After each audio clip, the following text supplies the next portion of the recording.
بسم اللہ الرحمن الرحیم۔ السلام علیکم ناظرین۔ ایک عورت کا شوہر ہر وقت کسی نہ کسی مہمان کو گھر لے آتا اور اپنی بیوی سے کہتا، ان کے لیے کھانے کا انتظام کرو۔ روزانہ وہ مہمان کے لیے کھانے تیار کرتی۔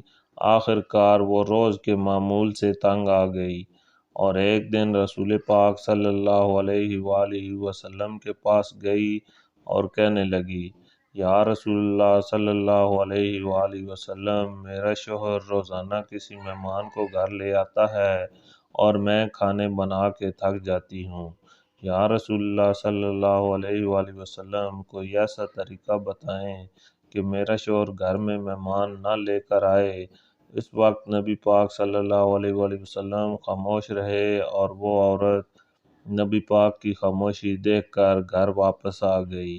اگلے دن نبی پاک صلی اللہ علیہ وآلہ وسلم نے اس عورت کے شوہر کو بلایا اور کہا کہ کل میں تمہارا مہمان ہوں۔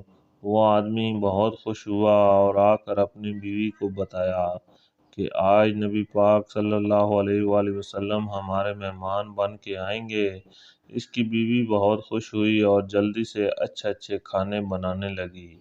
جب نبی پاک صلی اللہ علیہ وآلہ وسلم اس عورت کے گھر آئے تو نبی پاک صلی اللہ علیہ وآلہ وسلم نے اس کے شوہر سے کہا کہ جب میں کھانا کھا کے واپس جانے لگوں تو اپنی بیوی سے کہنا میرے گھر سے نکلنے تک میرے پیچھے دیکھتی رہے۔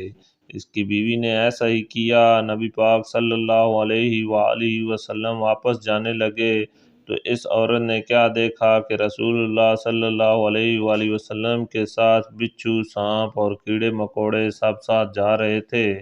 وہ یہ منظر دیکھ کے بے ہوش ہو گئی۔